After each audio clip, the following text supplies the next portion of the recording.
मेरा जय श्री कृष्ण और सादर प्रणाम। मैं अभी महाराष्ट्र माहेश्वरी गौरव पुरस्कार से सम्मानित योग शिक्षक और आयुर्वेदाचार्य डॉक्टर विलास जी लड्डा के लिए दो शब्द कहूंगी। डॉक्टर विलास जी लड्डा, आप गत 32 वर्षों से डोंबिवली शहर में मेडिकल प्रैक्टिस कर रहे हैं और शुरू से कई वैद्यकीय और सामाजिक संस्थाओं से जुड़े हुए हैं। गत 15 वर्ष से www.upchar.in नामक ऑल इंडिया मेडिकल हेल्पलाइन चला रहे हैं, जिसके माध्यम से देश भर से मुंबई या कोई भी अन्य बड़े शहरों में आने वाले पेशेंट्स को डॉक्टर का appointment, hospital beds, ambulance, air ambulance, खान-पान आवास आदि तरह की सुविधाएं दी जाती हैं। अगर रुग्ण किसी असमंजस स्थिति में हो तो ऑनलाइन सेकंड ओपिनियन भी दिया जाता है और उनकी आर्थिक क्षमता अनुसार हॉस्पिटल दिया जाता है। आर्थिक दुर्बल परिवारों के लिए कुछ ट्रस्ट के माध्यम से इलाज के लिए मदद दिलाई जाती है। रचना मेडी सर्विसेज प्राइवेट लिमिटेड के आप डायरेक्टर हैं। आरोग्य सेवा समिति महाराष्ट्र प्रदेश माहेश्वरी सभा के संयोजक के तौर पर आप 6 वर्षों से कार्यरत हैं। योग विद्याधाम त्र्यंबकेश्वर से योग शिक्षक की पदवी हासिल की है। इस वर्ष उन्हें जालना में हुए महाराष्ट्र ट्रेड फेयर में उनके द्वारा देश भर के मरीजों के लिए दी गई आरोग्य सेवाओं के उपलक्ष्य में विशेष रूप से महाराष्ट्र माहेश्वरी गौरव पुरस्कार से सम्मानित किया गया है। लाइफस्टाइल मैनेजमेंट, योगा, प्राणायाम, स्ट्रेस मैनेजमेंट तथा कई अन्य विषयों पर 200 से अधिक सेमिनार और वेबिनार उन्होंने किए हैं। कोविड काल के दौरान देश भर के लोगों को विशेष रूप से दी गई सेवाओं के कारण इन्हें कई विशेष पुरस्कारों से सम्मानित किया गया है। इन्होंने इस वर्ष ठाणे जिला की ओर से आयोजित माहेश्वरी शार्क टैंक की वर्किंग कमेटी में विशेष रूप से योगदान दिया है।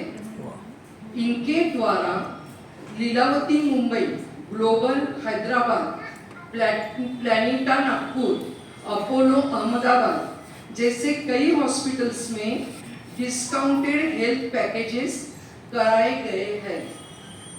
इस सुविधा का कई माहेश्वरी परिवारों ने लाभ लिया है और ले रहे हैं।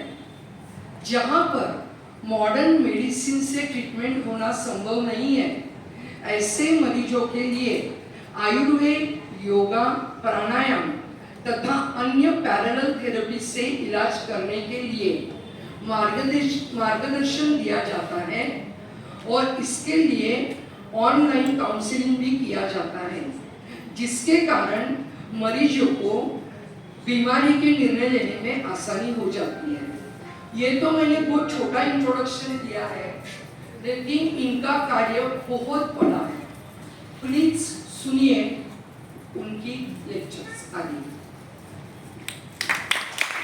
Scientific approach towards ancient traditional medicine. Hello. आवाज आ गई? आयुर्वेद का एक बहुत अच्छा सूत्र है, समदोषा समाग्निश्च समधातु मलक्रिया प्रसन्न आत्मेन्द्रिय मना स्वस्थ इत्यादि। अर्थात health is defined as not merely an absence of disease but its physical, mental, social and spiritual well-being. क्या सिर्फ शारीरिक रूप से स्वस्थता को हम स्वस्थता कहेंगे? बिल्कुल नहीं, मैं नहीं मानता। शारीरिक स्वस्थता के साथ साथ हमारा मानसिक रूप से, सामाजिक रूप से और आध्यात्मिक रूप से एक्टिव होना, इन्वॉल्व होना उतना ही जरूरी है, तभी हम अपने आप को पूर्णतया स्वस्थ, कंप्लीट हेल्दी कहेंगे। शास्त्रों में वेद सबसे आगे है और वेद पढ़ना एक मुश्किल काम है। लेकिन उससे भी मुश्किल काम है किसी की वेदना पढ़ना। और भगवान ने डॉक्टर बनाकर हमें एक काम दिया है, हम कोशिश करते हैं कि इसे निभाए और सबको इसका लाभ दे। अब यहाँ पर देख रहे हो एक छाता है, उसके नीचे एक कपल बैठा है। अम्ब्रेला एंड माइंड, ये दो चीजें ऐसी है जब तक ओपन नहीं होते तब तक उसका कोई उपयोग नहीं होता है। अगर अंदर ही घुट-घुट कर रखना है तो कोई मतलब नहीं है। ये अपने आप से जब खुलकर बात नहीं करे, मन खोलकर बात नहीं करे, तब तक कोई मतलब नहीं है। You can donate eye, but you cannot donate vision. Remember one thing, आप डेफिनेटली आंखों का दान कर सकते हो, विजन आपको कमानी पड़ती है, बनानी पड़ती है। आजकल लेजर का जमाना है, फिर भी नजर का ऑपरेशन हो सकता है, नजरिए का नहीं। आप दो स्लाइड देख रहे हो, ये दो स्लाइड में इतनी निगेटिविटी है, आदमी समझता है just do nothing, it is impossible। हम कई बार कई चीजों को ऐसा समझ लेते हैं कि ये चीज संभव नहीं है, ये चीज नहीं होगी, और उसे छोड़ देते हैं। शायद इसका कारण ये बीच में जो दीवार है, ये दीवार उसका कारण है। चमत्कार देखिए, हमें दीवार हटा देते हैं। Just do it। सिर्फ दीवार हटाने से क्या क्या चमत्कार होता है आप देख सकते हो। ऐसी ही दीवार हम रिश्तों में, समाज में, अपने संबंधों में, सगे संबंधियों में ऐसी दीवार जो बनाते हैं, दीवार को हमें हटाना है। देखिए ऐसा चमत्कार होता है, just do it, nothing is impossible. इतनी सिंपल बात है, बस हमें ऐसी दीवार को अपने बीच से हटाना है, ये बात हमें समझ लेना है।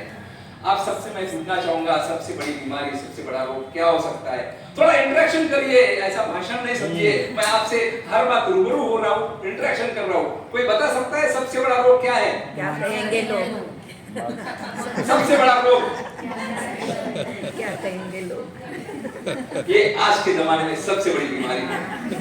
कैंसर, टीबी, हर चीज का इलाज संभव है। इसका इलाज या तो असंभव है या बहुत मुश्किल है। हमारे यहाँ हमारा शौक बोलिए, हमारे आदत बोलिए, हम किसी रिश्तेदार को, पेशेंट है किसी के घर में मिलने जाते हैं, हम ज्ञान की चार बातें जरूर सुनाते हैं। ये होता क्या है, हम हो सकता है जो बोलते हैं उनका इंटेंशन अच्छा हो, लेकिन उसके चक्कर में अड़ोसी पड़ोसी का एग्जांपल देते हैं, मैंने कैंसर हो गया, मैंने टीबी हो गया, मैंने हार्ट की प्रॉब्लम हो गई, ऐसा बोल के सामने वाले का प्रॉब्लम इतना बढ़ जाता है, वो समझता है कि मुझे क्या बीमारी है। और ये टेंशन का, और मैं ये भी कहता हूँ कि इंटेंशन गलत हो, इंटेंशन अच्छा होगा, लेकिन वो बोलने में बोल जाते हैं, चार ज्ञान की बातें जरूर सुना हॉस्पिटल में जाके, उस चक्कर में पेशेंट का इतना टेंशन बढ़ जाता है, वो टेंशन का बोझ वो सह नहीं पाता, वो उससे ठीक से चल नहीं पाता, झुक जाता है, बैलेंस नहीं कर पाता है। इसलिए ये प्रॉब्लम होता है। मैं कहता हूँ जरूर जो भी आता है प्यार से हाथ जोड़ के नमस्कार कीजिए, उनकी बातें सुन लीजिए, उस पर अमल मत कीजिए। डॉक्टर, मेडिकल प्रोफेशनल या जानकार लोगों की बातें सुनिए, जिनको नॉलेज नहीं, ज्ञान नहीं, लेमैन की बातें मेडिकल प्रोफेशन ने बिल्कुल नहीं सुनिए। सालों से मैं अपने आप से धोखा करता रहा, बहुत ध्यान से सुनिए, बहुत पते की बात है। सालों से मैं अपने आप से धोखा करता रहा, धूल चेहरे पर थी और आईना साफ करता रहा। आईना साफ करने से हमें हमारे चेहरे पर, हमारे शरीर पर जो धूल है, जो धूल रूपी बीमारियां है, वो हमें नहीं दिखती है। शायद चाहकर भी हम देखना नहीं चाहते। उसे देखने के लिए मॉडर्न मेडिकल साइंस में डायग्नोस्टिक्स और इमेजिंग इतना अच्छा आया है, वो उससे हम समझ पाते हैं। जो आंखों से नहीं दिखता वो देखता है, मेडिकल साइंस देखता है। बस इसके लिए हमें कहीं जाके साल 2 साल में जाके खड़ा होना है और नो रीजन हमारा रूटीन चेकअप करना है। रूटीन चेकअप में होता क्या है, कई बार बीमारियां हमें पता नहीं चलती है। मैं तो हमेशा कहता हूँ, catch the disease before it catches you. इससे पहले की बीमारी आपको पकड़े, आप बीमारी को पकड़ लीजिए। इससे होता क्या है, थोड़े से स्वरूप में, माइल्ड स्वरूप में हम बीमारी को पकड़ लेते हैं, उसे ट्रीट करना आसान जाता है, नहीं तो कॉम्प्लिकेशन बढ़ते जाते हैं और हम राह देखते हैं। और ये तो अपना थोड़ा सा मरवाड़ी टेंडेंसी है, मैंने कहीं होने बोला कि कोई नहीं बोल सकता, कैसे बोल सकते हैं? ऐसा होता है कि हम चेकअप, अच्छा एक और चीज मैं देखिए, कहीं निकल गए तो कहीं करो, ये तो अच्छी बात है, कहीं निकल गए तो तुम्हारा फायदा है भाई, छोटे से में पता चल गया। हर कहीं शुगर निकल गए तो कहीं शुगर बंद हो जाए, ऐसी बात नहीं, शुगर मिले अच्छी बात है, शुगर बंद हो जाएगी तुम्हारी अच्छी बात है तुम्हारे लिए। ये कई बार लोग ऐसा करते हैं। डॉक्टर साहब बैठे यहाँ पर, कोई बता सकता है डॉक्टर्स डे कब होता है? 1 जुलाई। डॉक्टर्स डे और सीए डे 1 जुलाई को होता है, लेकिन कोई बता सकता है ये साथ में क्यों मनाया जाता है? डॉक्टर अपने सेहत का मैनेजमेंट करता है और सीए अपने हेल्थ और वेल्थ।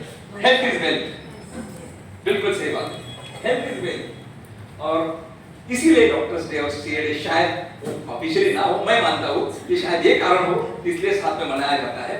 लेकिन हमारा समाज वेल्दी समाज है, पैसा कमाना, वेल्थ कमाना हमारा शौक रहा है, वेल्थ का संचय करना हमारा शौक रहा है, वेल्थ का दान पुण्य करना हमारा शौक रहा है। लेकिन वेल्थ कमाने के चक्कर में हम कभी-कभी हेल्थ को निग्लेक्ट कर जाते हैं।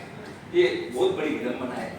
इसके कारण हमें कई सारे प्रॉब्लम्स फेस करने पड़ते हैं। वेल्थ जरूर कमाओ, अच्छी बात है वेल्थ कमाना, वेल्थ से हेल्थ खरीदी नहीं जा सकती, उल्टा हेल्थ अच्छी है तो वेल्थ बना सकते हैं, लेकिन वेल्थ कमाने के साथ में अपने हेल्थ का ध्यान जरूर रखना होगा। सबको पता है ये चीज क्या है? वायरस। सबने देखा है, सबने सहा है, सबने सुना है, virus virus novel corona virus, कोविड-19। कोविड-19। आमतौर पे ऐसा समझा जाता है कि ऐसे आयोजन करो, समाज साथ में रहो, सब लोग एक दूसरे से मिलते जुलते रहो, बात करो, वो एक ट्रीटमेंट के तौर पर लिया जाता है। वे एक दूसरे के साथ रहना, मिलना जुलना, समाज के गैदरिंग गेट टुगेदर करना। लेकिन ये समय कैसा था देखिए, एक छोटी सी न दिखाई देने वाली चीज ने 2 वर्ष तक हमें घरों में कैद रखा। और विडंबना देखिए, और देखिए दूरियां ही दवाइयां बन गई। एक दूसरे से दूर रहना, इसे ही हम दवाई समझना पड़ा। और वो सही भी था, उस समय ये हालत अपनी थी। कैंसर में जहां तक सवाल है, गुजराती में एक कहावत है, कैंसर થઈ ગયો તો માણસ कैंसल થઈ ગયો। Gone are the days my dear friends, ऐसा नहीं होता है। एक जमाना था, किसी जमाने में कैंसर बस खत्म हो गया, आजकल ऐसा नहीं होता है। आजकल तो मेडिकल साइंस इतना आगे चला गया है, कैंसर की ट्रीटमेंट इतनी अच्छी संभव है। मैं तो कई बार ताजुब नहीं होता, क्लिनिक में आके कोई बोलता है doctor I am cancer survivor, यकीन नहीं आता। आजकल तो ब्रेस्ट कैंसर है, फेस के कैंसर में जब से प्लास्टिक सर्जरी, रिहाब थेरेपी, नई चीजें इन्वॉल्व हुई है, पता नहीं कब चलता कि इस पेशेंट को कभी कैंसर हुआ था। इसलिए ये अभी समय चला गया। और कई बार क्या होता है, हमारा बॉडी, हमारा माइंड, इमोशन, बिहेवियर, इसमें जो स्ट्रेस लेवल हमारी बढ़ जाती है, सबसे बड़ा कारण इस स्ट्रेस की वजह से इतनी सारी बीमारियों की लंबी चौड़ी लिस्ट देखिए हमें हो सकती है। हमें सिर्फ एक ही काम करना है, कहीं ना कहीं स्ट्रेस से दूर रहना है। स्ट्रेस उस बला का नाम है जो चलते फिरते इंसान को व्हील चेयर पर या स्ट्रेचर पर लेटा सकती है। इसलिए स्ट्रेस से हमें जरूर दूर रखना है। और ये सब क्या है, क्यों होता है? It's because of faulty lifestyle. हमारी लाइफस्टाइल गलत हो रही है, कहीं ना कहीं हम लाइफस्टाइल में चूक रहे हैं। And what is lifestyle is all about? Lifestyle is all about diet, behaviour, mental status, social status, spiritual status and so on bad habits. या तो मैंने आज पर्पसली ब्रैकेट में रखा है, उसका कारण आपको बताता हूं। What is I? मी, मैं, माइसेल्फ। हम इस आई को, इस मैं को इतना महत्व दे देते हैं कि जिसके कारण बहुत सारे प्रॉब्लम्स हमारे जीवन में होते हैं। वैसे देखा जाए, I is supposed to be smallest letter in English dictionary. Let us not make it largest and heaviest word in our life, जो हम कर रहे हैं। I को हमें इतना बड़ा नहीं बनाना है। दिल खामोश है मगर होठ हंसा करते हैं। बस्ती वीरान है फिर भी लोग बसा करते हैं। नशा महकतों में आजकल कहाँ है यारो? ध्यान से सुनिए, मेरे इशारे को समझिए। नशा महकतों में आजकल कहाँ है यारो? क्योंकि लोग मैं का नहीं, मैं का नशा करने लगे हैं। ये होता है पीसफुल माइंड, शांति वाला माइंड। एकदम शांति से सीधे रास्ते पे चल रहे हैं हम। ये होता है पीसफुल माइंड। और स्ट्रेसफुल माइंड क्या होता है? ये है स्ट्रेसफुल माइंड। ज्यादा स्ट्रेस लेने से ऐसा होता है, नहीं बदल सकते हम अपने खुद को अपने औरों के हिसाब से, क्योंकि एक लिबास ईश्वर ने हमें भी दिया है अपने हिसाब से। एक चीज है जो हमें विरासत में मिली है, जो हम नहीं बदल सकते। कोई बता सकता है कौन सी चीज है जो हम चाहकर भी नहीं बदल सकते? एक ऐसी चीज हमें विरासत में मिली है, एक वो हमें अब चाहकर भी कभी नहीं बदल सकते। जीन्स, जो जीन्स हमें मिले हैं, वो हम चाहकर भी नहीं बदल सकते। हाँ, उसको मॉडिफाई जरूर कर सकते हैं, हमारी लाइफस्टाइल मॉडिफाई करके हमको मॉडिफाई कर सकते हैं और उसे अच्छा रास्ता हम उसमें ढूंढ सकते हैं। आजकल प्रॉब्लम्स हो रहे हैं कंपैरिजन की वजह से, हम एक दूसरे से छोटा बड़ा ऐसा इसको कंपैरिजन कर रहे हैं, इसकी वजह से काफी प्रॉब्लम हो रहे हैं। कंपैरिजन के साथ साथ कंपटीशन, एक दूसरे कंपटीशन करना, ये भी बहुत बड़ा प्रॉब्लम है। कंपटीशन जरूर करिए, अपने आप से करिए। आज जो किया उससे थोड़ा बेहतर मैं कल करूंगा, ऐसा कुछ समझ के आप थोड़ा सा उसमें इंप्रूव कर सकते हैं। आयुर्वेद का स्नातक होने के कारण आयुर्वेद की बात हमेशा कहता हूँ। Ayurveda is a way of life. Ayurveda हमें सिखाता है हेल्दी, हैप्पी और एंजॉय कैसे करना है हमारी लाइफ को। आयुर्वेद के 3 पिलर्स हैं, 3 स्तंभ, बहुत महत्वपूर्ण, ध्यान से देखिए। सबसे पहला पिलर है आहार। यहाँ पर अधिकतर महिलाएं आहार के बारे में उनसे ज्यादा कोई जानता है। आहार प्रॉपर होना चाहिए, ना कम ना ज्यादा। It should be balanced diet, ये बहुत इंपॉर्टेंट होता है। आहार के साथ साथ दूसरा एक स्तंभ है विहार, हमारा एक्सरसाइज, हमारा बाकी जो एक्टिविटीज होते हैं, विहार। इसके बाद जो तीसरा स्तंभ है, जो बहुत ज्यादा नेग्लेक्टेड है, जो इतना ही इंपॉर्टेंट है लेकिन हम उस पर ध्यान नहीं देते, क्या हो सकता है तीसरा स्तंभ? निद्रा। हम इसे जानबूझकर नेग्लेक्ट करते हैं और आजकल सोशल मीडिया के जमाने में ज्यादा ही हो रहा है। हमारी नींद का सबसे बड़ा दुश्मन है मोबाइल, जो हमें सोने नहीं देता। लेकिन यकीन मानिए 6 से 8 घंटे हमारी नींद जरूरी है, तभी हम फ्रेश रह सकते हैं, तभी हम हेल्दी रह सकते हैं, जिसे हम निगलेक्ट कर जाते हैं। ये गलत बात है। हमें उतना ही नींद पर ध्यान देना है जितना कि हम आहार और विहार पर ध्यान देते हैं। और what is healthy life? Healthy life कैसे जी सकते हैं, ये 4 चीजों को समझ लो, सीख लो, फिनिश। और कुछ नहीं करना है, 4 चीजों में अगर आप समझ गए, exercise regularly, healthy, reduce stress and drink plenty of water, finish. आपको और कुछ भी नहीं करना है, आपकी हेल्थ वैसे ही अच्छी रहेगी। एक्सरसाइज किसी भी तरह का हो सकता है, आप वॉकिंग करो, जॉगिंग करो, रनिंग करो, योगा, प्राणायाम, कैसे भी कुछ भी करो, आपको पसीना बहाना है। 30 से 40 मिनट, 1 घंटा आपको रोज पसीना बहाना है अपने आप को फिट रखने के लिए। ये बहुत ज्यादा जरूरी है। क्या करना चाहिए उसका कोई नियम नहीं है, कोई भी एक्सरसाइज आपको जो सूट होता है वो कर सकते हैं आप। और ऑफ कोर्स ये चीजें अवॉइड करना चाहिए। हम संत महात्मा नहीं है, कभी कभार हफ्ते में 1 दिन ले सकते हैं, लेकिन हो सके उतना हमें अवॉइड करना जरूरी है। ये चीजें खास तौर पर आप सब समझते हो, हम कई बार रोज के खाने में नहीं आनी चाहिए। कई बार एन एप्पल अ डे, किस डॉक्टर अवे ऐसा कहा जाता है, उसका कारण है एप्पल से मेरा मतलब है वेजिटेबल्स, सब्जी, फल, फ्रूट, सभी तरह के जो वेजिटेबल्स होते हैं उसे हम सांकेतिक रूप में हम एप्पल कहते हैं।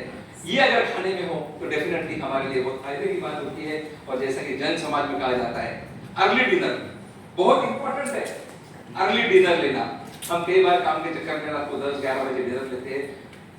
अर्ली डिनर लेने में अपना सोना और डिनर में थोड़ा गैप हो जाता है, जिसके कारण डाइजेशन में, पाचन में थोड़ी सुविधा हो जाती है। इसलिए अर्ली डिनर लेना बहुत ज्यादा जरूरी है। डाइट के कुछ रूल शास्त्रों में बताए गए हैं, क्वांटिटी, क्वालिटी, प्रिपरेशन, किस तरह का 2 चीजों का कॉम्बिनेशन होना चाहिए, कितने क्वांटिटी में खाना चाहिए, किस प्रदेश में क्या खाना चाहिए, किस वक्त क्या खाना चाहिए, और किसने हर एक के लिए डाइट अलग हो सकता है। यहाँ पर मैं कुछ सीनियर सिटीजन भी देख रहा हूँ, कई लोगों ने ये चीज देखी होगी। गाँव में कभी कभार अभी भी देखने मिलता है, शहरों में तो नहीं देखने मिलता है इस तरह का खाना, इस तरह का जो होता है, पहले कभी हुआ करता था। इस तरह का बैलेंस डाइट हो सकता है, इतना ना मिले, कोशिश करें इस तरह का बैलेंस डाइट हमें मिले, जिससे हमें हर चीज लेना संभव हो। क्वांटिटी कितनी होनी चाहिए इसका कोई रूल नहीं है, हर एक के हिसाब से क्वांटिटी कम ज्यादा अलग अलग हो सकती है। तुम्हारा वर्क प्रोफाइल है, बाकी चीजों के हिसाब से क्वांटिटी कम ज्यादा हो सकती है, लेकिन हमको डिफाइन करना है मैंने कितना खाना है। एक बात पक्की है, पूरा पेट भर के नहीं खाना है, थोड़ा सा समझ के, जान के कि भाई मनवार वाला, मनवार वाले लोग हैं तो थोड़ा सा प्रॉब्लम हो ही जाता है, थोड़ा सा उसको समझ लेना है। हम थोड़ा सा पेट को खाली रखे। अभी के कलयुग की एरा में इतनी चीजें समझ लो, हेल्दी रहने के लिए बहुत अच्छी बात है। रेगुलर एक्सरसाइज, उपवास, हफ्ते में कम से कम 1 दिन, परिवार को समय देना, हंसी मजाक करना, प्रॉपर नींद लेना, खुश रहना, और सबसे इंपॉर्टेंट चीज पीरियडिक चेकअप, रेगुलर चेकअप करना हमारे लिए बहुत जरूरी है। एटलीस्ट 35-40 साल के ऊपर के बाद में। फिर मैं कहूंगा कोई नहीं कर, मैंने कहीं करेगा, बिल्कुल नहीं। कोई लिखा के नहीं लाया, किसी को भी कभी भी कोई भी बीमारी हो सकती है, इसलिए हमें एक समझना है रूटीन चेकअप करने में कोई तकलीफ नहीं है। और हमने तो देखी है लीलावती हॉस्पिटल में एक पैकेज डिजाइन किया है 27,000 नॉर्मल कॉस्ट है जो हमें 7,300 रुपीज में सिर्फ माहेश्वरी सभा के लिए, अखिल भारतीय माहेश्वरी सभा का सदस्य हूँ और अखिल भारतीय माहेश्वरी सभा के लिए ऐसे पैकेज हमने कई शहरों में डिजाइन किए हैं। अभी हर शहर में कोशिश चल रही है हमारी, हर शहर में ऐसा पैकेज हो जिससे अपने माहेश्वरी परिवार को इतने सारे टेस्ट इसमें सब कुछ इंक्लूडेड है, ये लीलावती हॉस्पिटल में हम करा सकते हैं। कभी भी आप ये जब भी चाहो 2 दिन पहले बुक करके ये करा सकते हो। ये करना इसलिए जरूरी है कि कई चीजें पिकअप हो सकती है before it is too late. Ayurveda का एक सिद्धांत है, एक बहुत अच्छा सूत्र है, रोगे सर्वे की मंदाग्नि, सभी रोगों का मूल मंदाग्नि हमारे पेट से, हमारे डाइजेशन से है, ये बात सभी मानेंगे। हर का रोग का कारण हमारे डाइजेशन से है। What should be the food intake, जिसे हम मीठा आहार कहते हैं। प्रॉपर डाइट क्या होना चाहिए, कंट्रोल डाइट किस तरह से होना चाहिए। कई लोग पूछते हैं कि तो खाना काई खाना। अगर हमारे पेट के हम 4 पार्ट करते हैं, स्टमक जिसे हम आमाशय पेट कहते हैं, 50% should be for solid food, 25% liquids के लिए होना चाहिए और बचा हुआ 25% पर्पसली एम्प्टी रखना है हमको कैलकुलेट करके कि भाई इतना पानी खाली रखा है हवा के लिए, डाइजेशन के लिए, ये रखना जरूरी है। हम मनवार के चक्कर में उसे भर देते हैं, कभी-कभी 125% हो जाता है। वो कैसे सपोर्ट करेगा हमारा पेट जो कैपेसिटी से ज्यादा जा रहे हैं। बिल्कुल थोड़ा सा उस बात को ध्यान रखना है। ये एक डाइट कैसा होना चाहिए, इसका एक सूत्र है, अन्नेन पूरे तर्दम तो ये चतुर्थीयकम उदरस्य क्रियाशय संरक्षित वायु चलने। पेट में वायु चलन के लिए आपको बता दूं इसको एम्प्टी रखना जरूरी है, जो हम भर देते हैं इसकी वजह से डाइजेस्टिव प्रॉब्लम हमें जरूर होते हैं। फेस्टिवल्स में जो अपना खाना दिया गया है, हर खाने का शास्त्र में कुछ ना कुछ अर्थ है। ऐसे ही नहीं कहा है संक्रांत में तिल खाओ, कोई कारण है, कोई बता सकता है संक्रांत में तिल क्यों खाते हैं आप? बॉडी में हीट पैदा होती है विंटर्स की वजह से जो। परफेक्ट। संक्रांत का पीरियड देखिए, जंक्शन जो है सर्दी का मौसम जाके गर्मी का मौसम आता है। शरीर में जो सर्दी है वो जाके थोड़ी गर्मी आ जाए, इसके लिए हम तिल खाते हैं। हर फेस्टिवल में जो दिया गया खाना उसके पीछे कोई लॉजिक है। हम जरूर शास्त्र की बात मान लेते हैं, तिल खाना है, क्वांटिटी भूल जाते हैं। शास्त्र ने बोला है खाओ, तिल का लड्डू खाएगा, तिल की पापड़ी भी खाएगा, जरूर सब खाएगा। उस चक्कर में हम ओवरईट कर जाते हैं और शास्त्र को दोष देते हैं। ऐसा नहीं, शास्त्र ने ये भी कहा है कि प्रमाण में खाओ, सिर्फ तिल मत खाओ। अपना फेवरेट खाना है, हमारे प्रदेश का फेवरेट खाना है, लेकिन इसके चक्कर में इतना खा जाते हैं। दाल बाटी सबको भाती है। हर प्रदेश में क्या खाना होना चाहिए उसका भी कुछ कारण है। उस प्रदेश की अवेलेबिलिटी, उस प्रदेश में डाइजेस्टिव कैपेसिटी क्या होना चाहिए, हर प्रदेश में, साउथ में क्या होता है, नॉर्थ में क्या होता है, हर खाने का कुछ कुछ नियम बनाए गए हैं, उसके भी कुछ अर्थ है। दुनिया में किसी भी पैथी में पूछिए, आप किसी भी पैथी में पूछिए, एक बात जरूर बताएंगे आपको, वाटर इंटेक शुड बी। पानी बहुत ज्यादा पीना है, पानी बहुत ज्यादा पीना है, जितनी रिक्वायरमेंट है उससे भी ज्यादा पीना कोई नुकसान नहीं है। सिर्फ एक कंडीशन है जहां पानी पीने के लिए मना करते डॉक्टर। कौन सी कंडीशन है? खाने के बाद तुरंत नहीं पीना। किडनी डिसीज, किडनी की किसी की बीमारी में पानी नहीं पीना है। बाकी हर चीज में, हर जगह आप पानी खूब पियो, जो स्किन के लिए, ग्लो के लिए, हमारे डाइजेशन के लिए, हर चीज के लिए पानी पीना अच्छा होता है, जिसका हमें ध्यान रखना चाहिए। बेकरी प्रोडक्ट्स हमें बहुत ज्यादा यूज करते हैं, जिसे अवॉइड करना हमारे लिए बहुत ज्यादा जरूरी है। बेकरी प्रोडक्ट हमारे डाइजेशन को नहीं ठीक है, कभी कभार थोड़ा सा बहनों को सुविधा हो जाती है, लेकिन गलत है। ये बेकरी प्रोडक्ट हमें अवॉइड करना जरूरी होती है। आहार के लिए बताया गया है, हमारी प्रकृति वो होती है जो हम खाते हैं, हमारे खानपान के हिसाब से हमारी प्रकृति डिसाइड होती है। हमें भूख को समझना है ताकि हम प्रॉपर बैलेंस डाइट ले सकते हैं। हमें हमारा टाइमिंग मैनेज करना है, ऑफकोर्स जंक फूड अवॉइड करना है, तभी हम ग्रेट फूड के रूल्स फॉलो कर सकते हैं। हमें अगर ये पता चल गया है क्या खाना है, कब खाना है, तभी हमारे डाइजेस्टिव सिस्टम हेल्दी रहती है और तभी हमारी बॉडी हेल्दी रह सकती है। आयुर्वेद में कुछ पंचकर्म जैसे कुछ ट्रीटमेंट है जिसमें शरीर शुद्धि, डिटॉक्सिफिकेशन करते हैं। ये बस्ती होती है, मन्या बस्ती, कटी बस्ती, या स्नेह स्वेदन जिससे डिटॉक्स करते हैं बॉडी को, ऐसी great ट्रीटमेंट हम कर सकते हैं। शिरोधारा जिसमें स्ट्रेस टेंशन वाले जो नींद नहीं आती है ऐसे लोगों के लिए शिरोधारा काफी उपयुक्त होती है। ऐसी great ट्रीटमेंट आयुर्वेद की है। योग के जो 8 अंग है, यम नियम आसन प्राणायाम प्रत्याहार धारणा ध्यान समाधि, इसमें से हम जो आचरण में ला सकते हैं योगासन प्राणायाम सबसे अच्छा एक्सरसाइज है, कहीं जाने की जरूरत नहीं, प्रॉपर्ली सीख लो। एक अगर प्रॉपर्ली आप सूर्य नमस्कार सीख लो, इसमें कई सारे आसन आते हैं, पूरे शरीर को व्यायाम मिलता है। अच्छे से करो, दिन में 15-20 सूर्य नमस्कार कर लो, इनफ है, और कोई चीज ज्यादा करने की जरूरत नहीं है। ये अगर लेकिन प्रॉपर्ली सीख के होना चाहिए, गलत ढंग से करते हैं तो उसका नुकसान होता है। आजकल हर जगह अवेलेबल है, इसलिए इसको सीखना जरूरी है। इट्स योर लाइफ, कैसे जीना है, हमारी जिंदगी हमें डिसाइड करना है। ऐसे जो खुद जले और दूसरों को जलाए, ऐसे दिए जैसे जो खुद को जलाए प्रकाश दे, दूसरों को प्रकाश दे। It's your life, it's your choice. याद रहे, जिंदगी में आने वाला हर तूफान हमें बर्बाद करने के लिए नहीं आता। कुछ तूफान हमारा आगे का रास्ता साफ करने भी आते हैं। हर तूफान को निगेटिवली मत लीजिए, वो तूफान हमें शायद कुछ सिखा के जाए, जिसमें से अच्छा रास्ता निकले और अच्छे रास्ते पर चलने के लिए हम सक्षम हो जाए, उसमें कुछ अच्छा निकले। ये बात हमें समझ लेनी चाहिए। जिंदगी कभी आसान नहीं होती, याद रहे साथियों, जिंदगी किसी की आसान नहीं होती, उसे आसान बनाना पड़ता है। कैसे आसान बनाना पड़ता है? कुछ अपने अंदाज से, थोड़ा सा ध्यान से सुनिए, कुछ अपने अंदाज से और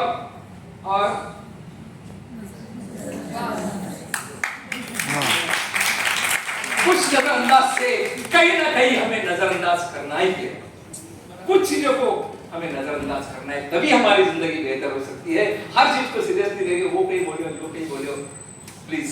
इसमें हम कई बार ऐसे परेशान हो जाते हैं, और जिसके कारण हमें परेशानी हो सकती है। जिंदगी में उतार चढ़ाव का आना बहुत जरूरी होता है।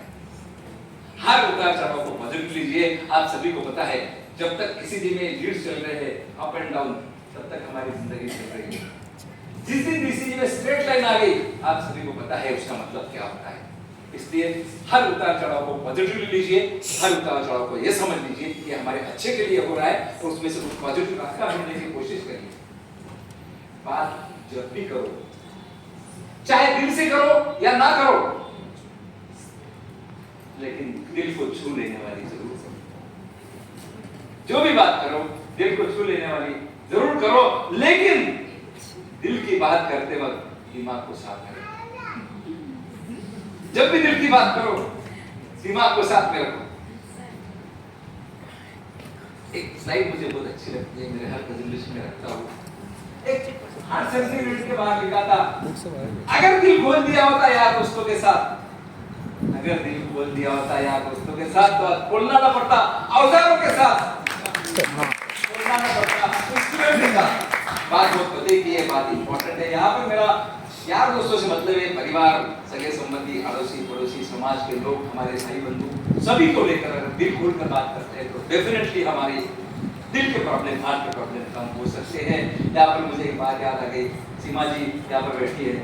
सीमा जी ने एक बार मुझसे ऐसे पूछ लिया, डॉक्टर साहब दिल की बीमारी आजकल बढ़ती हुई है। डॉक्टर चापड़िया जी बैठे, वो बताएंगे दिल की बीमारी आजकल, और हकीकत है दिल की बीमारी बढ़ी है। क्यों?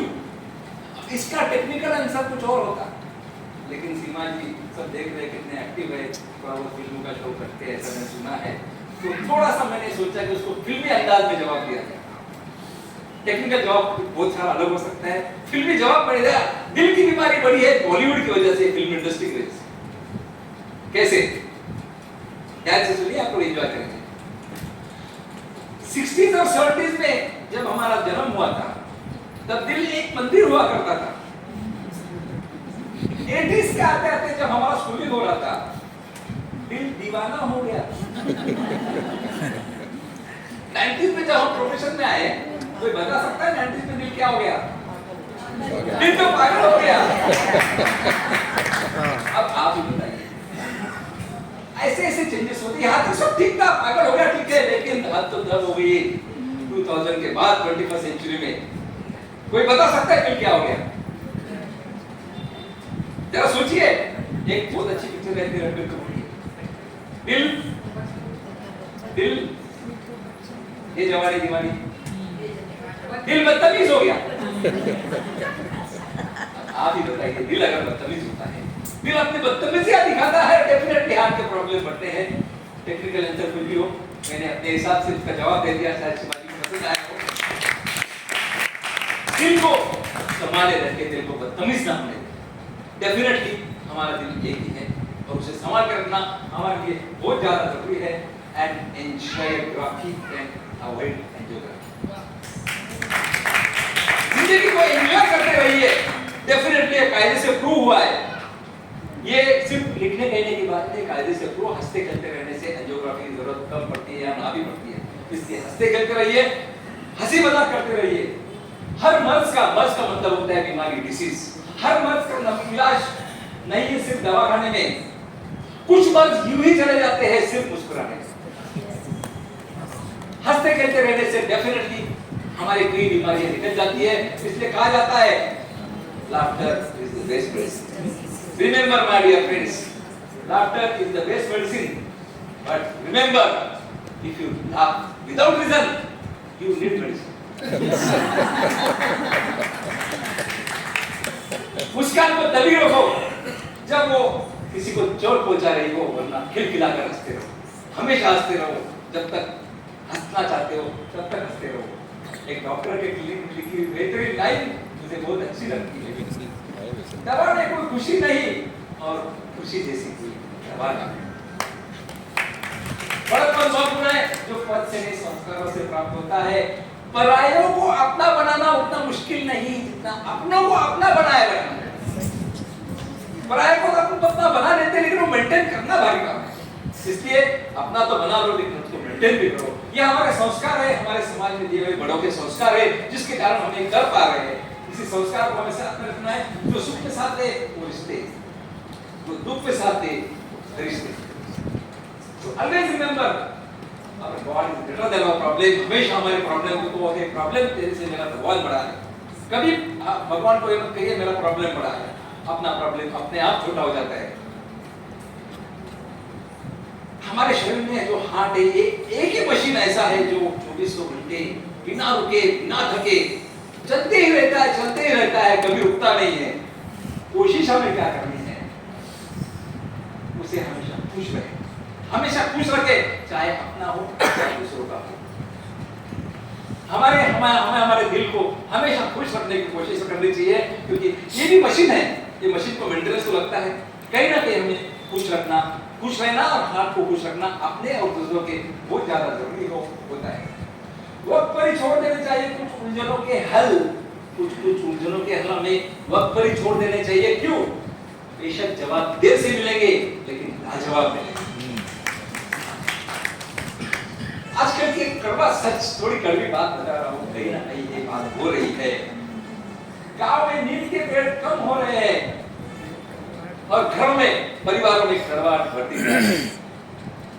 जुबान पे मिठास कम हो रही है और शरीर में शुगर बढ़ती जा रही है। जुबान पे मिठास नहीं है, वो शरीर में शुगर नहीं आएगी। जुबान पे मिठास लाना हमारे लिए जरूरी है, शायद उसकी वजह से शरीर में शुगर ना आए। ये हकीकत है, ये सही बात है। आजकल हमारे बच्चे बहुत ज्यादा पढ़ लिख कर आगे जा रहे हैं, डॉक्टर, इंजीनियर, सीएस इतने देख रहे हैं हम लोग। और आजकल तो इस जमाने में हमारे जो आईएएस आईपीएस 2 फिगर में नहीं थे, आजकल 2 फिगर क्रॉस करके पूरे इंडिया में आपको पता होगा अभी 2 फिगर क्रॉस किया। तो आईएएस आईपीएस 60-70 थे। सब पढ़ रहे हैं, अच्छे पढ़ के बाहर जा रहे हैं। लेकिन मैं सबसे एक रिक्वेस्ट करना चाहूंगा, सब डिग्री ले लीजिए। एक छोटी सी डिग्री जो बिना पैसे की मिलती है, सब ले लेने चाहिए। कौन सी हो सकती है बताइए? कोई बता सकता है? एक छोटी सी डिग्री है जो बिना पैसे के, बिना किसी तकलीफ के, बिना किसी स्कूल कॉलेज में जाए, घर परिवार में मिलती है जो डिग्री, वो डिग्री है बीकॉम। ये डिग्री हम सबको ले लेनी चाहिए, बहुत ज्यादा जरूरी है। इससे हमारे कई सारे प्रॉब्लम्स सॉल्व हो सकते हैं। There is most modern branch of medicine where patient prescribe doctor to the medicine. Patient prescribe medicine to the doctor. Patient बताता डॉक्टर में मेडिसिन की।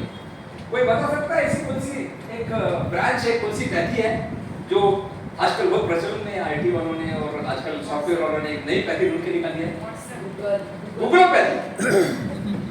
ये बहुत बड़ा ब्रांच वाली है गूगलोपैथी। गूगल के चक्कर में मैं एक बात सबको बताना चाहूँगा, गूगल बहुत अच्छी जगह है, बहुत अच्छी चीज है, उसे लिमिटेड यूज करो, स्पेशली मेडिकल साइंस के लिए मत यूज करो। गूगल एक एल्गोरिथम है, उसको जिस तरह से मुड़ोगे वैसा मुड़ेगा। आप 25 लोग अगर अलग एक ही वर्ड टाइप करो, 25 आंसर अलग आएंगे। It follows the pattern of your search. Jackie नहीं भावना जैसी, प्रभु मुहूर्त देखी वैसी, जैसा हम चाहेंगे वैसा गूगल बताएगा। इसलिए गूगल को बिल्कुल दूर रहिए। Trust your doctor more than Google. Google से ज्यादा हमें डॉक्टर पर ट्रस्ट करना जरूरी है, तभी हम डॉक्टर हमारा अच्छे से इलाज कर सकेगा। गूगल का क्या होता है आपको बताता हूँ, गूगल की वजह से क्या होता है। Many times like this picture, you are resources but you take good decisions. Google में देखा है ना, देखो कुर्सी क्यों रखी है, लेस बांधने में आसानी जाए, और गूगल ने बताया ऐसे बांधो। ये होता है गूगल की वजह से। अननोइंगली हम गलतियां कर जाते हैं तो गूगल की वजह से होती है। Old ways are not going to open the doors. हमें चेंज चाहिए, हमें बदलना होगा। कुछ चीजें कहीं ना कहीं हमें बदलाव लाना होगा, समाज में, हमारे बिहेवियर में, परिवारों में, हमारी सोच में, हर जगह बदलाव लाना होगा, समय के साथ बदलना होगा, तभी हम ये सब ठीक कर सकते हैं। Happiness is not the destination, it's a way of life. बस हमें समझना है, एक चीज हमें जरूर समझनी है, result of anger are more painful than the reason of anger. कभी भी एक बात ध्यान में रखिए, गुस्से का जो परिणाम है वो गुस्से के कारणों से कई ज्यादा खतरनाक होता है। हमें एक ही काम करना है, गुस्सा है, रिएक्ट करना है, वेट 30 सेकंड 1 मिनट के लिए वेट करिए, फिर रिएक्ट करते रहिए। आपकी रिएक्शन इतनी माइल्ड हो जाती है, आप पर भी और सामने वाले पर भी उसका जो बुरा परिणाम होना है नहीं होता है। इसलिए कभी भी गुस्से को इमीडिएट रिएक्ट मत करिए, थोड़ा वेट करके रिएक्ट करिए। Because kind words for something, अच्छे शब्दों को कीमत नहीं देनी पड़ती, सब अच्छे शब्द मुंह से निकालने पड़ते हैं। एक बात जरूर मैं बताऊंगा, घर में कोई भी अगर लीकेज हो रहा है तो हम प्लम्बर को बुलाते हैं और प्लम्बर को ठीक करके जाता है। लेकिन एक चीज जरूर बताऊंगा, आंखों से टपकने वाला पानी कोई प्लम्बर ठीक नहीं कर सकता। उसके लिए हमें दोस्त चाहिए, परिवार चाहिए, सगे संबंधी चाहिए, वही आकर हमारे आंखों से टपकने वाला पानी बंद कर सकता है। उसके लिए कोई प्लम्बर की जरूरत नहीं है, ना कोई एक्सपर्ट उसके लिए काम कर सकता है। उसके लिए परिवार, समाज, संबंधी, सगे दोस्त यही काम कर सकते हैं। हमारी एक वेबसाइट है उपचार.in, हमारा 100 से अधिक अलग अलग फील्ड के डॉक्टर्स का ग्रुप है, अलग अलग फील्ड के डॉक्टर्स का, जिसमें हम लोग सेकंड ओपिनियन देने की कोशिश करते हैं। ऑल ओवर इंडिया हम पेशेंट्स की जो भी चाहिए, बेड चाहिए, एम्बुलेंस, एयर एम्बुलेंस, हॉस्पिटल में डॉक्टर का अपॉइंटमेंट चाहिए, इंडिया के किसी भी शहर में हम अरेंज करा के दे सकते हैं। कोई भी हमें कभी फोन करे, आपको सिर्फ बताना है हमको ये डॉक्टर नाम दीजिए, वो डॉक्टर का सेकंड डे थर्ड डे हम अपॉइंटमेंट दिला सकते हैं। किसी भी शहर में किसी भी तरह से ऑनलाइन कंसल्टेशन करना, ऑनलाइन अपॉइंटमेंट दिलाना है। और चलिए अपने समाज के लिए तो हमने अभी ग्रुप बनाया है। अभी तक हम लोग महाराष्ट्र के 1200 डॉक्टरों को जिन्हें कलेक्ट कर लिया माहेश्वरी परिवार के। इस तरह से हम लोग सभी डॉक्टर्स को एक प्लेटफॉर्म पर ला रहे हैं, जहाँ जैसी भी जरूरत पड़े हम उस तरह से मदद करने की कोशिश कर रहे हैं। हमारी जो हेल्पलाइन है उपचार.in, उसका एक ब्रीफ वाक्य है, do not send your organs to heaven because heaven knows they are more needed on earth. सिर्फ जला देने से कुछ नहीं होगा। वो ऑर्गन अगर हम डोनेट करते हैं तो किसी के परिवार में रोशनी आ सकती है, किसी के उजड़े हुए घर बच सकते हैं, किसी के घर में बहुत ज्यादा आनंद आ सकता है। बस हमें एक साइड करके ये बताना है कि हमें ऑर्गन डोनेट करना है। आंखें है, कई चीजें डोनेट हो सकती है, बस थोड़ा सा इसका अवेयरनेस जरूरी है कि डोनेट करना बहुत आसान है। हमें थोड़ा समझ लेना है किस तरह से हमें काम करना है। धन्यवाद करना चाहूंगा सभी का। एक 2 मिनट के गैप के बाद में अगर आप लोग का मानस हो, एक 15 मिनट का एक बहुत अच्छा प्रेजेंटेशन है मेडिकल ह्यूमर्स, जिसमें थोड़ा कॉमेडी जो होती है मेडिकल फील्ड में, उस पर थोड़ा सा टेक्निकल बातें बहुत हो गई, अब थोड़ा सा हटकर हंसी मजाक किस तरह से हो सकती है मेडिकल फील्ड में, आपको ज्यादा इन्वॉल्व करूंगा। तो थोड़ा सा एक next presentation comedy in medical practice, हंसी मजाक का विषय है लेकिन मेडिकल फील्ड से कनेक्टेड है।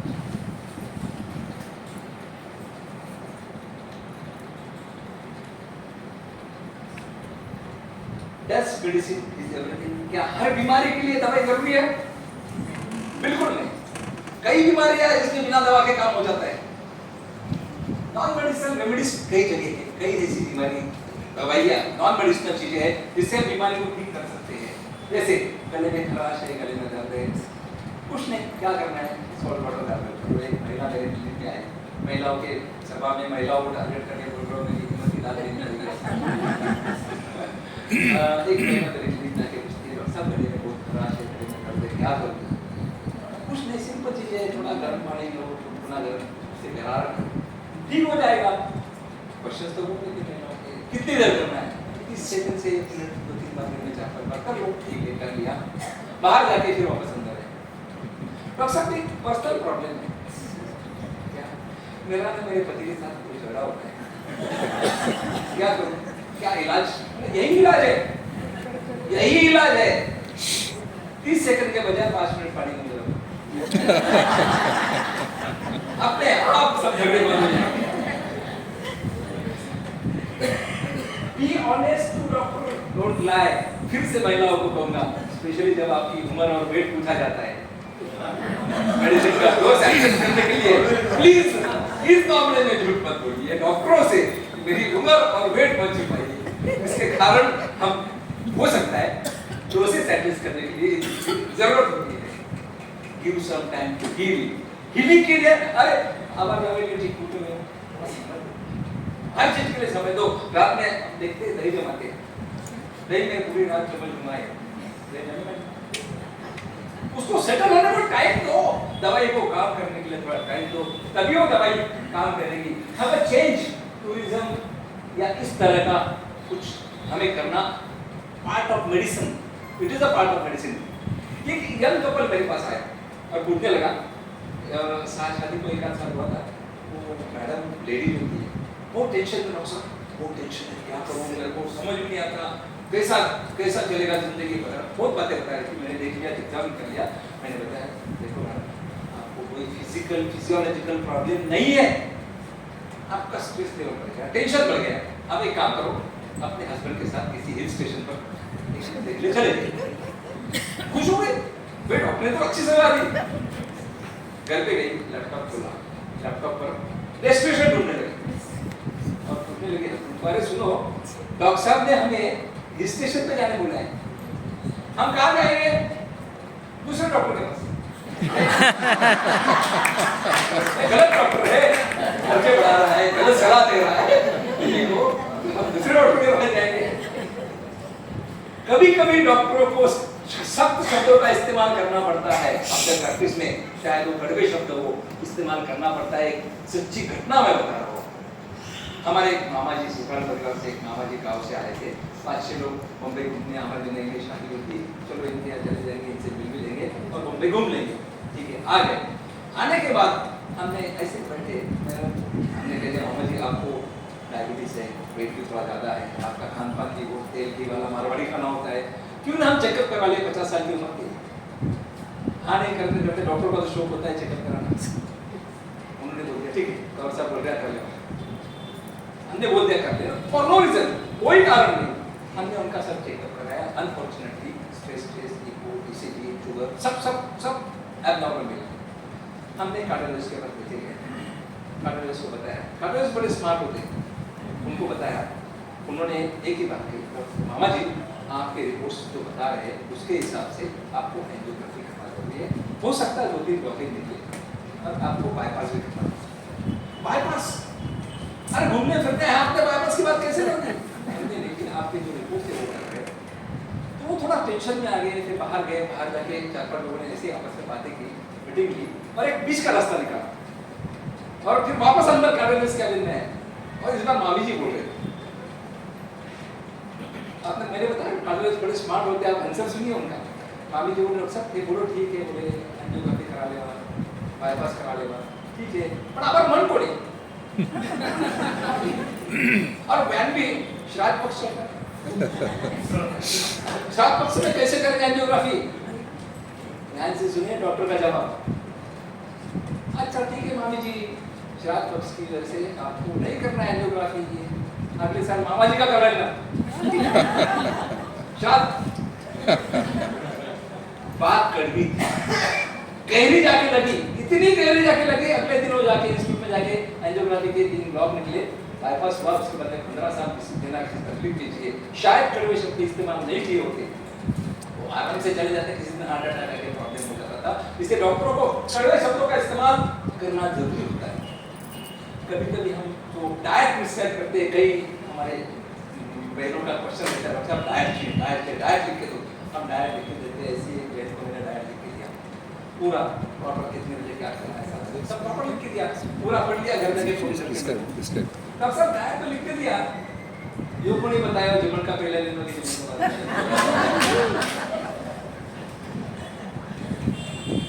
Don't try to please everyone. Specially हमारी माता बहनों के लिए कहूंगा, आपका शौक होता है सबको खुश रखे और खुद सफर करते हैं, ये ना भी खुश रखो, ना भी खुश रखो, यू कैन प्लीज, आप किसी एक को एक दिन खुश रख सकते हैं, सभी को एक दिन खुश रखते हैं, सभी को हर दिन खुश नहीं रख सकते, उसमें अपने आप की तबीयत सफर करते हैं। आपको दूसरों की खुशी के साथ खुद की खुशी का ध्यान रखना जरूरी है, ये आपकी सेहत के लिए जरूरी है। थोड़ी सीरियस बात है, आप चाहते हैं सबको खुश कर दो, आप खुद दुखी हो जाते हैं, ऐसा नहीं होना चाहिए। अपने खुद के सुख का भी आपको खुद के लिए कुछ तो समय दो। अरे 23 घंटे परिवार को दो, 1 घंटा खुद के लिए, चाहे जो करो, एक्सरसाइज करो, म्यूजिक सुनो, फोन पर बातें करो, गेम खेलो, कुछ भी करो, 24 घंटे में 1 घंटा खुद के लिए रखना बहुत ज्यादा जरूरी होता है। It is a part of treatment. जिंदगी छोटी नहीं जनाब, जिंदगी छोटी नहीं जनाब। प्रॉब्लम क्या है, लोग जीना देरी से शुरू करते हैं, जब तक रास्ते समझ में आते हैं तब तक लौटने का वक्त आता है, लौटने का वक्त आने से पहले जिंदगी जी ले, वरना पता चल जाएगा और तो जिंदगी जिया करो। जिंदगी जीने के लिए हमें कुछ तो करना होगा। ये देख रहे हो, जो ब्रेन है ये पुरुष का ब्रेन है, ये महिलाओं का ब्रेन है, कोई फर्क नहीं, सेम एनाटॉमिकली बिल्कुल सेम, कोई फर्क नहीं, चेंज कोई नहीं है। Emotionally there is lot of difference. पुरुष के ब्रेन में एक काल्पनिक ऐसी बात होती है कि जैसे पढ़ाई करते हैं तो बच्चे के लड़कों को लगता है नहीं भाई मैं अच्छा पढ़ लूंगा, एक बॉक्स इमेजिनरी काल्पनिक बॉक्स बन जाता है दिमाग में कि मेरे को अच्छी पढ़ाई हो जाएगा, फिर मैं अच्छा कर लूंगा, पढ़ाई होगी, वो बॉक्स निकल जाता है। फिर बाद में शादी करनी है, अच्छी लड़की देखी शादी करनी है, शादी हो गई, बॉक्स बना था, एक होता नहीं इमेजिनरी काल्पनिक बॉक्स होता है, वो निकल जाता है। बाद में बच्चे होंगे, बच्चों को पढ़ाई करेंगे, फिर परिवार की माँ बाप की सेवा करेंगे, हर तरह का बॉक्स बनता है, निकल जाता है। वो काम पूरा हो गया, बॉक्स निकल जाता है। हमारी महिलाओं में ऐसा नहीं, बॉक्स तो बन जाता है, मजा लेकर निकल जाए। जो बन गया वो बन गया। 25 साल बाद की याद दिलाते, 25 साल पहले तेरे बोले ना, तेरा लिए याद दिया। ये ऐसा है, इसलिए डॉक्टर होने के बावजूद मैं एक बात कहता हूँ, ध्यान से सुनिए, इस पर ऑफ बीइंग डॉक्टर मैं एक बात कहता हूँ, याददाश्त का कमजोर होना बड़ी अच्छी बात है जनाब, याददाश्त का कमजोर होना बड़ी अच्छी बात है जनाब। बड़े दुखी है वो लोग जिन्हें सब कुछ याद है। कुछ चीजें हमें भूलनी है, सब कुछ याद नहीं रखना है, इतनी मेमोरी कुछ काम की नहीं। जो हमें तकलीफ दे, जो हमें परेशान करे, इतनी मेमोरी हमें नहीं रखनी है। और एक शुक्र है हमारी सुखी रहने का, हर के कुछ चीजें में मैंने किसी को माफ कर दिया और किसी से माफी मांग ली, बात खत्म, बात बढ़ेगी नहीं आगे। एक पर्टिकुलर कुछ सीनियर सिटीजन देख रहा हूं मैं, तो ये बात जरूर लागू होती है। एक पर्टिकुलर एज के बाद में हस्बैंड वाइफ रिलेशनशिप कैसी होनी चाहिए, मैं तो कहूंगा इट शुड बी साइकोलॉजिकल। मतलब क्या, उम्र के लिहाज में किसी वजह से कोई एक अगर साइको बिहेव करने लगा तो दूसरे को लॉजिकल हो जाना चाहिए। तभी वो रीजन हम इसलिए कहते हैं कि रिलेशनशिप शुड बी साइकोलॉजिकल। किसी एक ने साइको बिहेव किया तो दूसरे को लॉजिकल हो जाना चाहिए, वो उल्टा, वो अगर साइको बिहेव कर रहा है तो इसको लॉजिकल हो जाए, तभी रिलेशनशिप टिकती है, तभी रिलेशनशिप चलती है। एक स्पेशली पर्टिकुलर एज के बाद एक बहन का फोन आया, डॉक्टर साहब मैंने मेरे पति को गलती से पैरासिटामोल क्लोसिन टैबलेट दी, अब क्या करूं, टैबलेट तो वेस्ट नहीं करना है, क्या करना चाहिए बोलिए। मैंने कह दिया कि हेडेक, थोड़ा सरदर्द दे दो, टैबलेट भी काम आ जाएगी, बर्बाद नहीं होगी। फिर से वो स्लाइड दिखा रहा हूँ, लेकिन यहाँ थोड़े दूसरे कंटेक्स्ट में दिखा रहा हूँ। हस्बैंड का ब्रेन कैसा होता है और भाई का ब्रेन कैसा होता है। Always confused. एक आईटी कंपनी में एक बार सर्वे हुआ, बहुत सीरियस बात है, आजकल बहुत लागू पड़ती है। आईटी कंपनी में सर्वे क्या हुआ कि हम 30 से 35 साल के एज के लड़के, उन्होंने इनडायरेक्टली ऐसा डिक्लेयर किया कि हम कुछ लोगों को कम करना चाहते हैं काम से। क्यों? जिनकी शुगर और ब्लड प्रेशर नॉर्मल था, उनको हम काम से हटाना चाहते हैं। क्यों? अरे हमारे साथ अगर सीरियसली काम किया होता तो आपकी शुगर बढ़नी थी, आपका बीपी बढ़ना था, आपने नहीं बढ़ा मतलब आपने सीरियसली काम किया ही नहीं हमारे साथ। आपने सीरियसली काम किया नहीं, इसके हम आपको निकालना चाहते हैं। जहर मरने के लिए थोड़ा सा पीना पड़ता है और एक ही बार पीना पड़ता है, लेकिन जिंदा रहने के लिए रोज पीना पड़ता है, बार बार पीना पड़ता है, और तभी हम जी सकते हैं। छोटी मोटी चीजें हम बस दूध पी जाओ, खत्म हो गई बात। हमें डिसाइड करना है we want to be strongly mental और मेंटली स्ट्रांग। हमें डिसाइड करना है वी वांट होपलेस एंड और एंडलेस होप।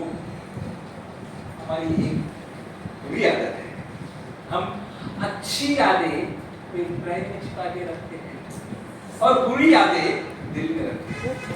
उल्टा करिए, बुरी यादों को पेन ड्राइव में डाल दीजिए, अच्छी यादों को दिल में रखिए, देखिए कैसे दृश्य बाहर आता है। बिल्कुल बहुत ज्यादा जरूरी चीज है।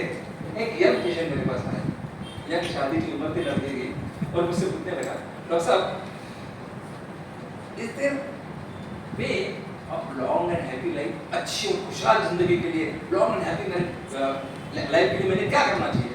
मैंने कहा भाई शादी कर ले, तो उससे फायदा हो जाएगा।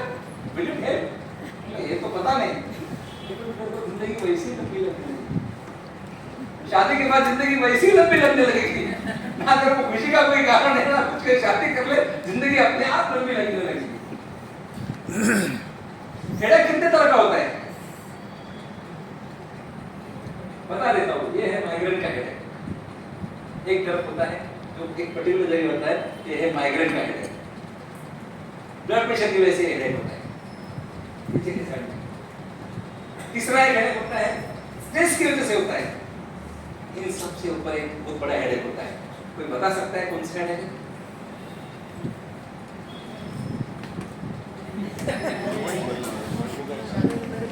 ये कैसा होता है, कैसा हो सकता है? ये है शादी का हेडेक, ऐसे होता है शादी का हेडेक। बिल्कुल बिल्कुल सही बात है। एक महिला मुझसे पूछती है, डॉक्टर साहब मेरे को ना नींद में बहुत आदत है, क्या करूं? मैं आपका नाम नहीं ले रहा हूँ। मेरे पति को नींद में बात करने की बहुत आदत है, मैं क्या करूं? कोई इलाज? मैंने बिल्कुल है, दिन में बात करने का मौका दो। भाई रात का दिन का बैकड्रॉप पूरा कर दो और दिन में बात कर रहा है, दिन में बात करने का मौका तो अपने आप उसकी बातें नींद में कम हो जाएगी। डॉक्टरों की बात है, डॉक्टर साहब यहाँ बैठे हैं, एक डॉक्टरों की एक मीटिंग थी, मीटिंग का विषय था symposium of alcoholic liver disease, alcohol से लिवर में क्या क्या प्रॉब्लम होते हैं, इसका सिंपोजियम था, इसकी मीटिंग थी और वो cocktail followed by cocktail and dinner, ऐसा होता है। एक चीज आपको बता दो, किसी को पता है पृथ्वी से मंगल कितना लंबा है? कितना लंबा है? और मंगल का हमारे लिए सबसे बड़ा काम उपयोग क्या है? सब पृथ्वी के लिए, हमारे इंसान के लिए, ह्यूमन काइंड, मैनकाइंड के लिए मंगल का सबसे बड़ा रोल क्या है? कोई बता सकता है मंगल का क्या फायदा है, क्या रोल है या क्या नुकसान है? जरा सोचिए, मंगल का एक सबसे बड़ा काम है, सबसे बड़ा काम है हमारी शादियों में इतने दूर से मंगल एक ही काम कर रहा है, हमारे परिवार की, हमारे बच्चों की शादियों में डालने का काम कर रहा है। गुजर रही है जिंदगी कुछ ऐसे मुकाम से, ये वापस कोरोना की बात बता रहा हूँ। गुजर रही जिंदगी कुछ ऐसे मुकाम से, अपने भी दूर हो जाते जरा से जुकाम से। तमाम कायनात में एक कातिल बीमारी की हवा हो गई, वक्त में कैसा सम आया कि दुनिया ही गवाहिया हो गई।